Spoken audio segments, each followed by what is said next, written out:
All right, everyone. Welcome to episode 12 of Free Will Foundations, one that I've actually prepped for and have a title for. Our title for this immaculate conversation is Gains, Grains, and Brains. And while that's a really dumb title, it is a lot packed into one thing that we're going to unpack piece by piece because our goal today is essentially to talk about gains. Whether you're a power lifter, a bodybuilder, a cyclist, or a runner, the idea of gains is common. It's common in all fitness, is the idea of I have these metrics and I'm trying to make them better. As a cyclist, it's traditionally like I need to produce more watts, I need to go farther, or I need to go faster. But, what happens is people, inevitably you get to a point where you're struggling to move the needle. And as a cyclist, for an example would be like I'm riding at 16 miles per hour on average. I'm trying to get 17, but I just can't. And we start to break into like, well, what does your training acumen or regimen look like? Well, I'm riding 5 times a week. I'm riding 30, 40 miles. All right. Well, now we're going to start getting into what's necessary to progress that. So, like, if we take it down fundamentally and say, like, the ability to move faster over time is derivative of watts over time, which is a measurement of strength. In order to build strength, we have to increase the output of the muscles. So we're talking about hypertrophy, or the ability to build muscles at this point. Hypertrophy is not something you can accomplish by brute force repetition. So, like, if you go do the same ride over and over again, or even just you ride 5 times at relatively the similar kind of exertion, it's very difficult to build muscle by itself. Like, you can push harder, but that's not the same exertion. But you will still run into limitations because the bigger part of that is not actually the exertion; it's the diet component.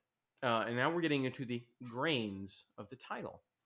When we talk about that scenario for hypertrophy, there's a need to take your macros that you currently need for your basal metabolic rate, and you need a surplus. So, for the first time in the podcast, we're not talking about losing weight, we're talking about purposefully gaining weight.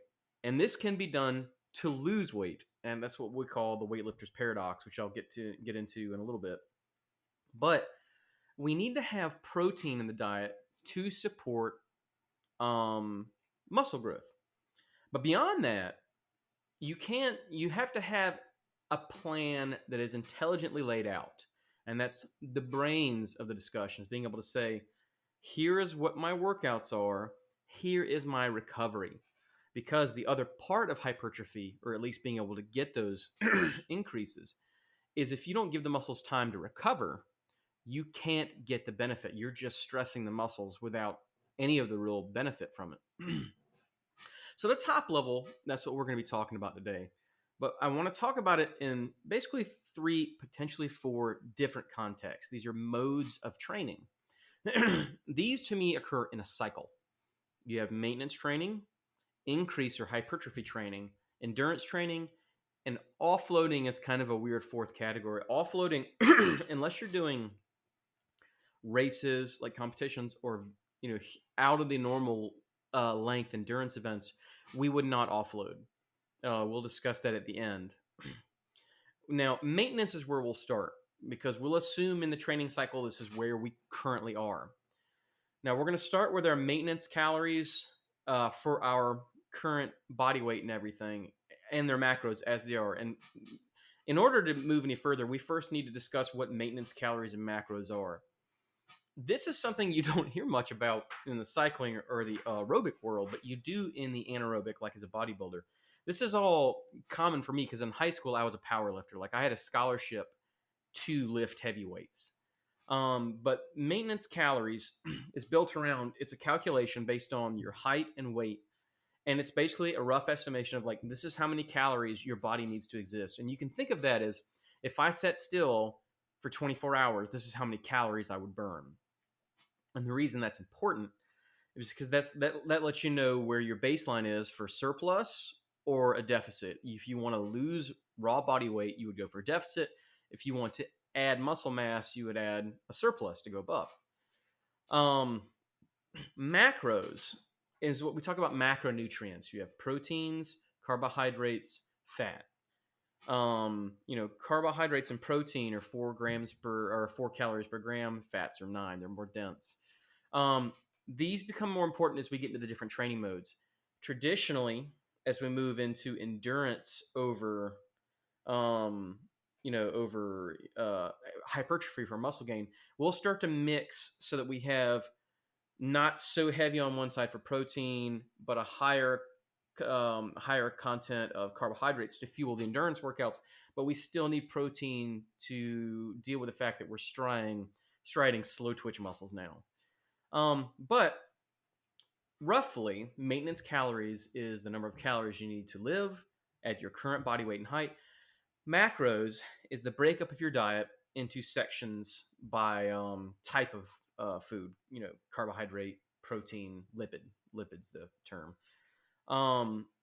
And when you're in a maintenance diet, you don't really need to favor protein. The whole point is not to gain or stress the muscles, but to keep them the way they are. So if we think of this as a cycle,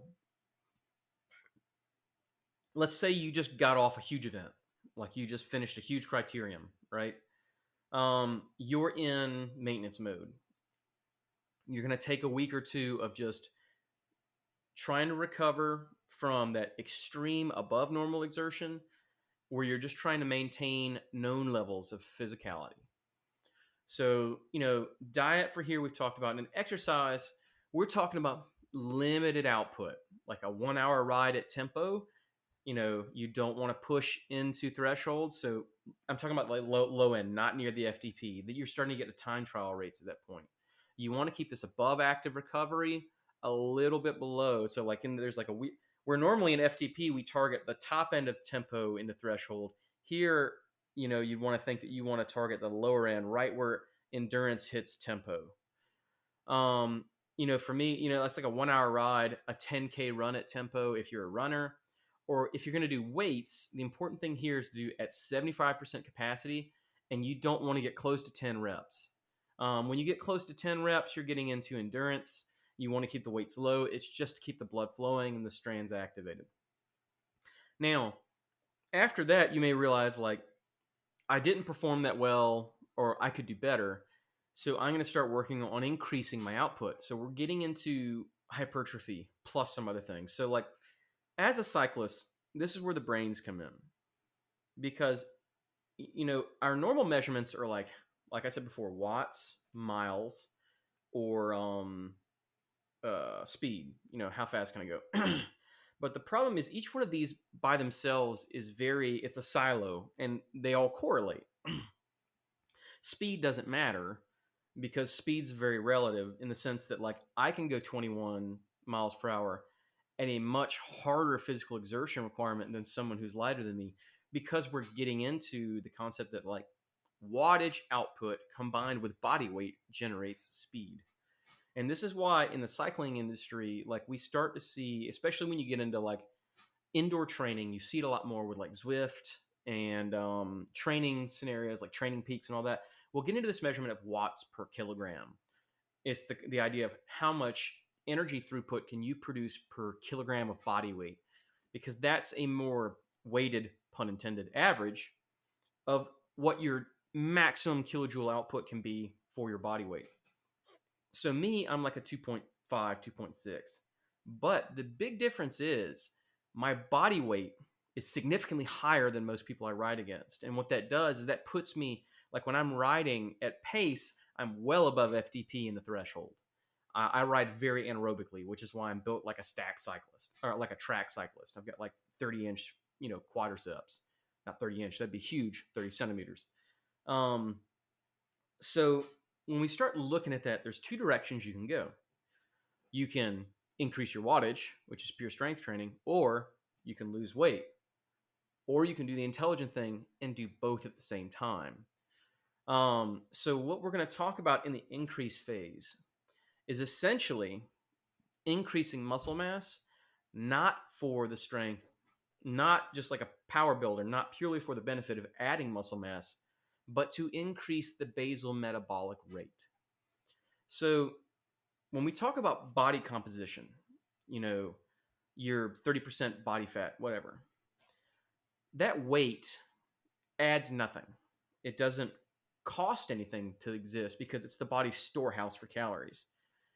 But if we add 4 pounds of muscle mass, what happens is every ounce of that requires calories to exist during the day. This is where we start getting into what a lot of people call like the weightlifter's paradox or the bodybuilder's paradox. Well, how can I lose weight if I add weight? And this is when understanding the function of the body really helps, because it doesn't make sense. Like, I'm trying to lose weight. Why would I lift weights and add weight? Because it did happen. Like, when I started my recent increase phase, I put on 9 pounds of muscle mass. And you're like, that defeats the purpose. It does, but let's say my basal metabolic rate was like 2,600 calories. When you add that muscle mass, that goes up, like, let's say 2,900, 3,000 for ease of math. If your macros stay the same and you're saying, I'm going to take, 26, 2,700 calories, you're building a 300 calorie deficit. You won't notice it weight wise as much, because what's happening is we're affecting body composition directly. The necessity for your body to exist costs more because of the muscles. So you're burning calories at a higher rate. On your day-to-day during your normal phase and increase, you will not notice this. But when we get into the endurance phase after this, you will notice. So what happens is you require a lot more energy to support this monster body you built, right? Or you're building. You don't see it during the increase phase because you're busy building those muscles. And you'll see it in a lot of cases very quickly for just output, especially for like on quads, the quads, calves, and just the legs in general. I recommend all forms of strength training because you need to be able to recover, which we'll talk about a little in just a second. But what will happen is when you move past this phase into endurance, you will notice you will drop a lot of body fat, not so much weight. You'll lose weight, but you won't lose the weight of the muscles. You'll be burning off fat, and this is where it becomes what in the long run you're still losing weight, but what's happening is you're substituting a percentage of it with lean muscle mass. So the whole point is to add muscles to increase the basal metabolic rate, to allow you to burn calories more effectively without having to change the amount of calories you're taking in drastically. What we're going to do is change the way the calories are broken up. And we're talking about the macro split. When you're in the increase phase, you want to have a very heavy preference towards protein. My current diet in my increase phase is 177 grams of protein a day. Now I'm going to tell you, don't just go eat a bunch of red meat. It's hard to eat that much red meat or chicken. What makes sense is to get a dense whey isolate or a whey protein that you like, and you can use that in a lot of stuff really easy. Like for me, if I make oatmeal in the morning, don't make instant oatmeal. Get steel cut oatmeal, use almond milk, and make oatmeal, and just dump a whole serving of protein into it. That's 25 grams right there in your breakfast. If you're gonna like literally, and then have snacks. So like I eat 6 times a day, like 200 to 300 calorie snacks in between 400 to 500 calorie meals. If you have more touch points for eating at smaller quantities, you have a lot more opportunity to get protein in, and it's relatively easy. I'm probably lower calorie wise than I should be. Like I could go up higher because I'm doing a lot of strength training, but it's working so far. It hasn't impacted my my throughput. But like I wouldn't worry about these numbers. Like you can literally go to like there's thousands of websites that you can go to and just for a macro calculator, use it as a starting point. Be like, I'll try to build a diet around this, see if it works. There are a bunch of benefits to this. One, taking a awareness approach to what you're eating will change the way you eat in general. When you're like, I only have 2,600 calories to eat, I have to keep track of what I'm eating. You will be surprised at realizing how much you eat without realizing it, how much you don't pay attention to what you're eating, and how calorie expensive some things that you are eating are. So you take that approach. It's gonna suck because food becomes not so much something you enjoy, but just part of the training regimen. And I would recommend taking a cheat day or two. It's insanity not to, purely because if you do something with no like exceptions for an extended period of time, you just get tired of it and it's god awful. It takes an absorbent amount of willpower to accomplish that. Because our goal is not to be like Olympic level bodybuilders or cyclists. I mean, maybe it is, but not overnight. Our goal is to get the gains. So go to some website, find something that works for you, build a macro set. You don't have to go nuts and prep like a lot of bodybuilders do, where you cook on Sunday for 35 consecutive days and just pull it out of the freezer. But it's a question of, like, for me, what made sense was like I used a website called perfectbody.me as an app, and I paid for a year because the thing that I liked about it was they had this huge like barrage of recipes that fit the macro requirements by meal type. So like if it's like snack time, I can look at it and be like, yeah, I don't like this. What do I have in the house that I can pick from like this list of like hundreds of other ones. Like I can do that. And then eventually what happens, you don't even really need the app anymore. You've got a good idea of like what you can eat for that calorie range. And then it just becomes very repetitive. You might go back to it, or like a recipe book for an example of what can I eat. But those are really great launching points because they answer a lot of the questions up front that you might not be able to easily get an answer to. So now that we've talked about diet, because diet is like one of the things I find, diet's 90% of this game. Like we can talk, like you can go out on the road and put in hundreds of miles a week, and if you're not eating right, you're either gonna hurt yourself or you're not gonna really see the benefit. You'll have my scenario where you have these awesome looking legs, and the rest of you is like, what the fuck happened to you? So we want to take this as an approach from overall health because that's how the body works. If we can work within the framework of this thing that we live in that we don't think about all the time, we live in this one part up here, then it makes it's easier to accommodate. So when we talk about strength training, I'm going to break this into two sections. One is pure cycling, and the other one is like heavy weights. In a pure cycling scenario, in an increase phase, you're going to be doing a lot of high intensity intervals. And a high intensity interval is basically you're going to need a heart rate monitor. I use the one on my watch. If you have a stationary bike that has one, that's what you need. The whole point is we're going to go through different ratios of intervals.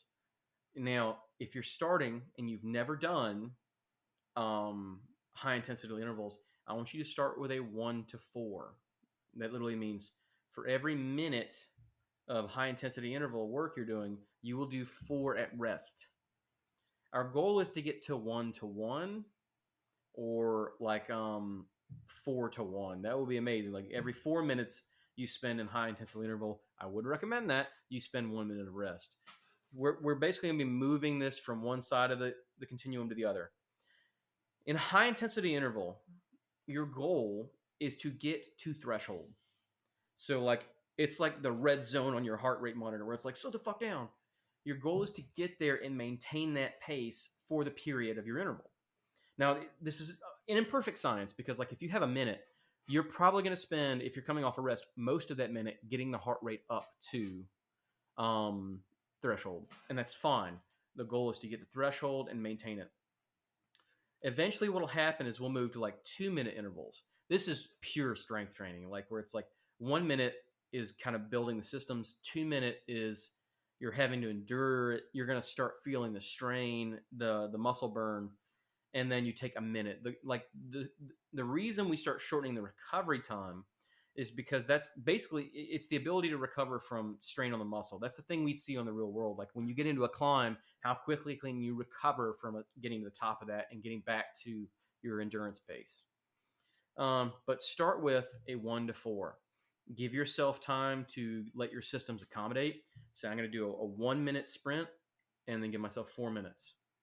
And then what I would say is the next time, do that for 1 or 2 sessions, and then say like, can I do 3 minutes of rest? Once you get to 2 minutes of rest, start saying I'm going to do 2 minutes of exertion and 4 minutes of recovery. Start kind of cycling it that way. Beyond high intensity interval rides, we get into what is called Everesting, which is my least favorite thing to do on a bike. It's the idea of climb a hill, go back down, climb a hill, go back down, climb a hill, because it is as close to strength training with body weight resistance as you can get. It is also very exhausting, and you have other factors like heat and water intake that you have to worry about. When we take the bike out of the question, there's a lot of things you can do for weight training or anaerobic work or muscle building work that is purely around heavy weights. If you're looking at focusing on the legs, which would be our goal as a cyclist for wattage throughput, you're looking at deadlifts, squats, and Bulgarian split squats. Deadlifts and squats are done with a barbell. I'm not going to try to explain to you how to do them. Just look up how to do them. Bulgarian split squats are effective if you do not have a barbell, but you have dumbbells. They hurt like all hell, so just be prepared for what you're getting into. But the legs are not all we want to work. And the reason is it's the same thing we talked about before. If you're cycling 5 days a week, you're not giving yourself time to recover. If you can say, I'm going to break up the muscles in the body into separate groups and work separate groups on separate days, the benefits are you're burning calories every day and you're allowing the groups to recover. It seems weird because you're like, but I only want to cycle. Yes, but you also need to give those muscles time to recover. You don't want to let yourself not burn calories if you have the opportunity. So you'd be surprised how if you just pick up 10 pounds of weights and curl them and do like 4 sets of 10, the amount of calories it'll burn if you're not used to it. And then it's just a question of like, how long can I go till I do 25, 35, 40, etc.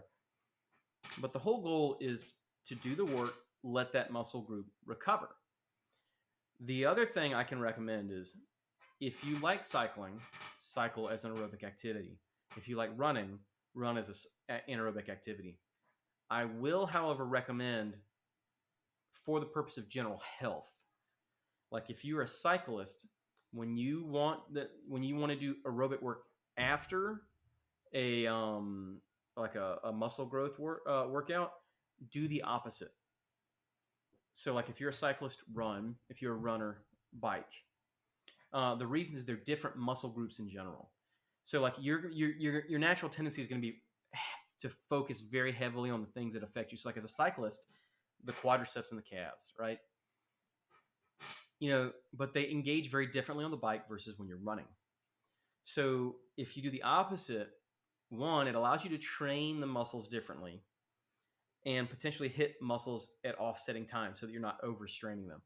Because if you're looking at weight loss, one of the best things you can do is do a weight gain exercise like curling, lat press, and then after you're done with all of that, all of your anaerobic work, to do aerobic workout. Because what happens is there's a synergistic effect where the body is still burning calories from the anaerobic work, just from trying to recover muscle damage while you were doing aerobic.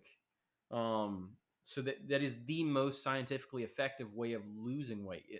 It's not something like, yeah, I can't do it because I hate running, to be like, all right, I know I've got muscle work 4 days a week. Let's run 4 days a week. But if you can, just pick the domain of expertise that is not your normal, because one, it'll train the muscles differently. You'll be in better physical shape in general, and you'll actually get more out of it. What happens is, as a cyclist, if that's what we do all the time, you effectively burn less calories because those muscles are more efficient. Whereas if you do something different, less exertion generates more calorie burn because those muscles are inefficient. We're having to work them into that state.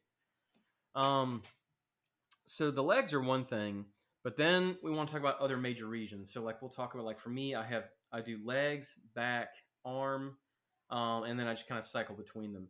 Now in the back, we talk about the trapezius, which is this muscle right here, and the lats in the back.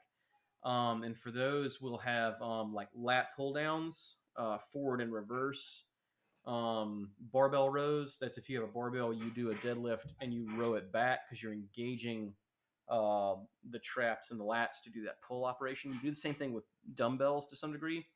There's also called the standing curl, where like you put your knee on a bench, you put the dumbbell on the ground, and you lift it back up to engage the lats and the traps. On arms, so like you can even break these up, because like when you get into arms, you've got like biceps, triceps, and you've got a lot of the smaller divisions of muscles in the arm. I tend to do all my arm work in one day. And for biceps, you've got preacher curls. Preacher curls are generally done with a barbell, where you have, or a curling iron, where you have both hands on it, so you're lifting a larger weight distributed. You have prayer curls, which is where you have a barbell where you're, as opposed to holding it with one hand, you're holding it with two, like you're praying and you're lifting it. Hammer curls, which is actually inverted. So like you're holding it and you're lifting it across the body length, like you're trying to hit yourself in the chin with it because it engages one of the other heads of the bicep. And for forearm, you can do like when you're doing your normal curl, you just invert your grip and lift because that's engaging the forearm to do that work.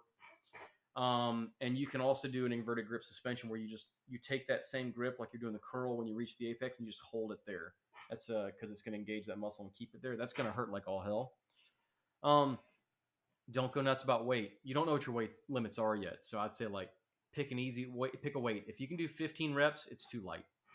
If you can do 15 reps and it's kind of rough to get there, you're probably at the right point. 15 reps is generally where we consider endurance work. If you're trying to gain strength, strength is literally 1 to 4 reps, but hypertrophy is 4 to 10 normally, where we want to say like if you can handle that amount of reps, 4 and 10 is your goal. Strength is like when we get into like pyramid lifting for bodybuilders, where it's like I'm going to do 8 at 75%, 5 at 80%, 3 at 90%, 1 at max, 1 at over max. Because you're trying to get to that top end where it's just like the maximum on exertion. That's not what we're trying to do. We're trying to build mass, which generates strength in and of itself. You can get into that afterwards. Like if you're like, I still need to go farther, I don't want to be a bodybuilder, then you start getting into how do I maximize the output with the muscle set that I have. That's pure strength training, like 1 to 4 reps of very high weights, where you're just trying to push your maximums, because that is the definition of maximum output for the muscle group. So the whole point of this phase is to basically say, all right, I'm going to grow my muscles and get stronger. But beyond that, by doing that, we increase our basal metabolic rate.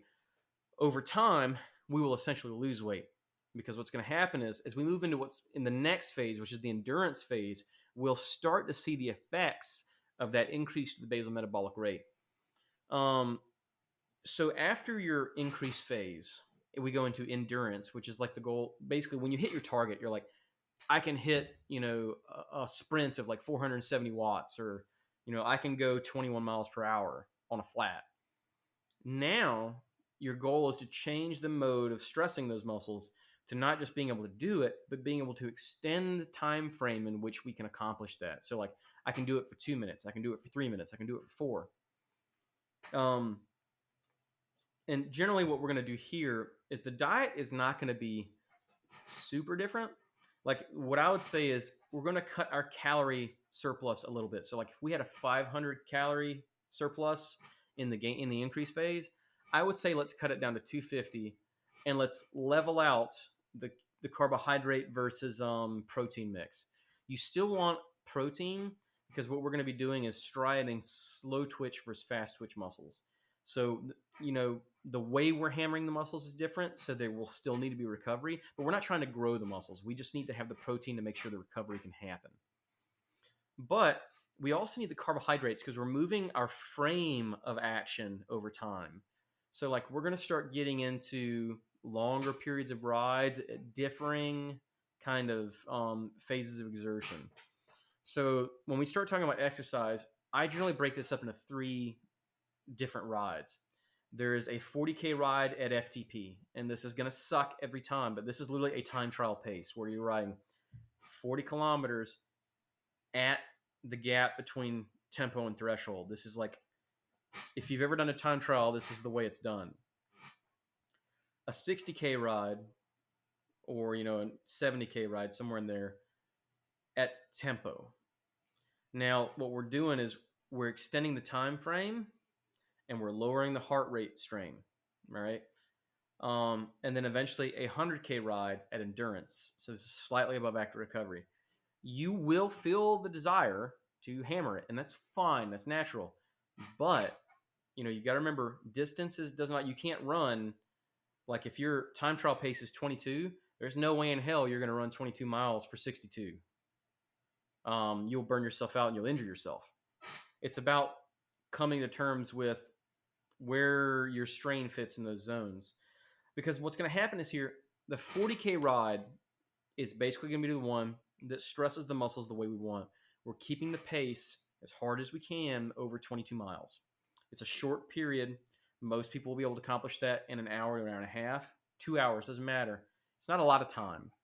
Now, when we get into a 60K ride, it's like a little bit longer engagement wise, but you're not going to be able you're not going to be able to do it, you know, in the same time frame because you can't keep the same pace. You'll injure yourself or you're going to heat exhaustion. 100K is a different thing on like 62 miles or beyond. Like if you're going to do an imperial century as well, it's like, how do I keep a pace that I can do for 6 to 8 hours? 6 hours is like the gold standard for 100 miles. So what you'll see is the 40K ride will be the one that'll stress the muscles, and you'll start to notice over a few weeks of this. Like I would say, this is a phase that would make sense to be like 3 to 4 weeks, where every week you're doing a 40K, a 60, and 100, but you're not doing any weightlifting at this point. You're just doing pure cycling. That 40K is where you're going to feel exhausted.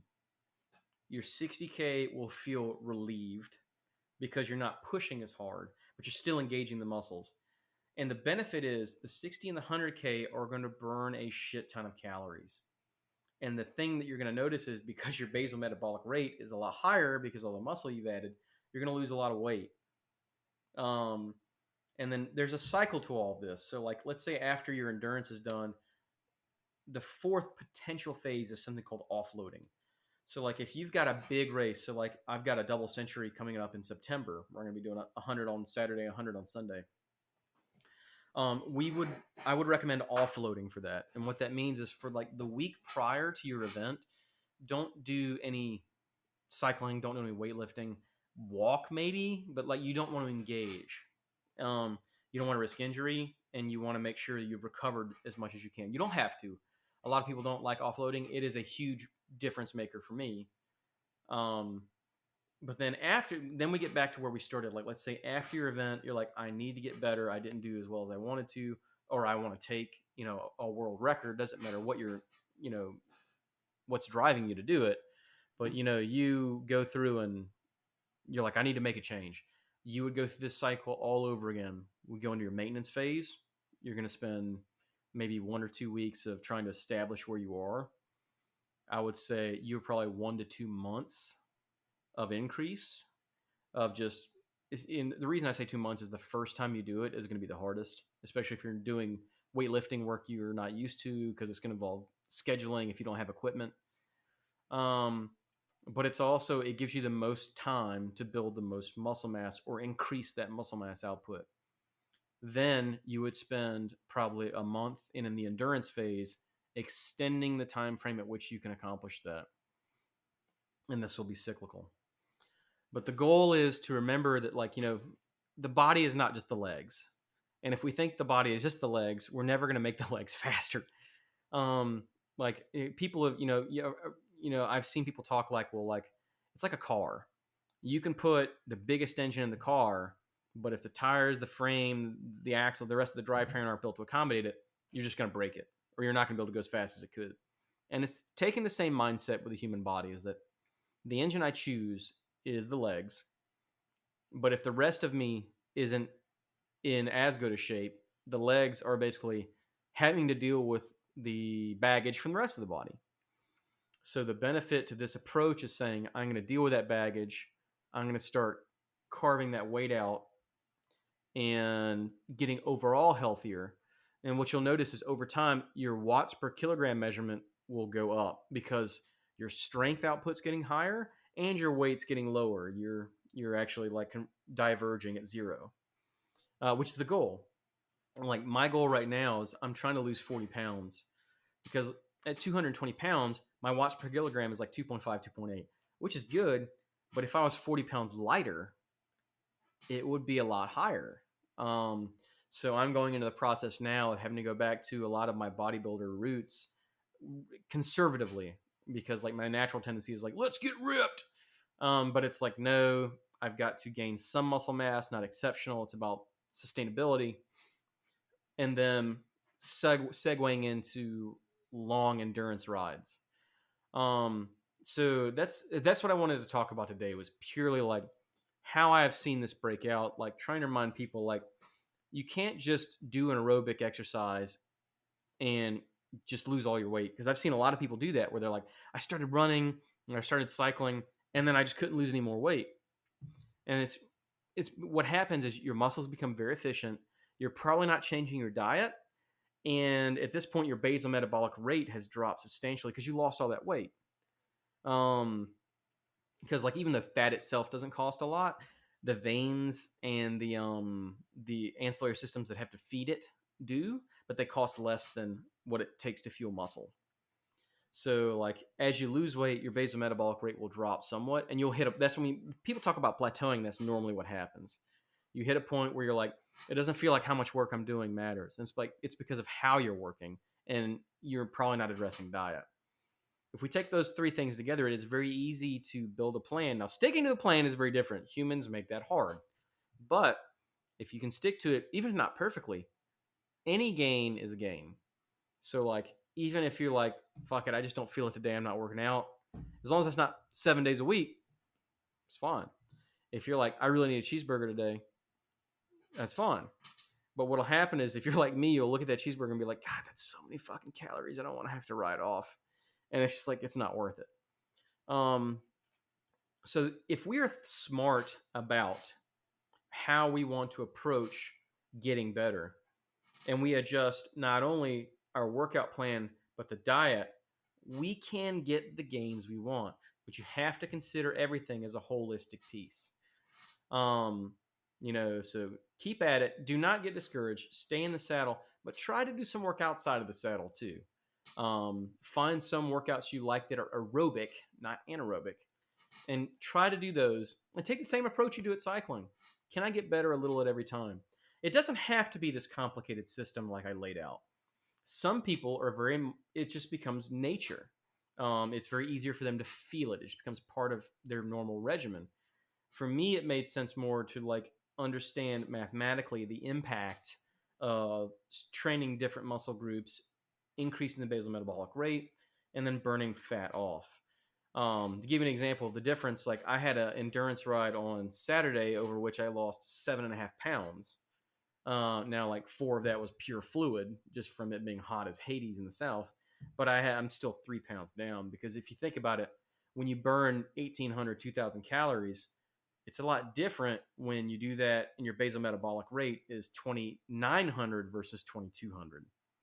So it adds up over time. And what will happen is your endurance rides will be the things that push you farther along that route faster. So keep it up. Find a thing that works for you. This is just me saying, this is what I found. This is what works for me. And this is an explanation of why it works. But keep at it. Stick around. I'll keep these up. I'll probably stray away from the exercise, endurance, health thing for a while and get back into why cycling doesn't suck. And just stick around. We got more to come.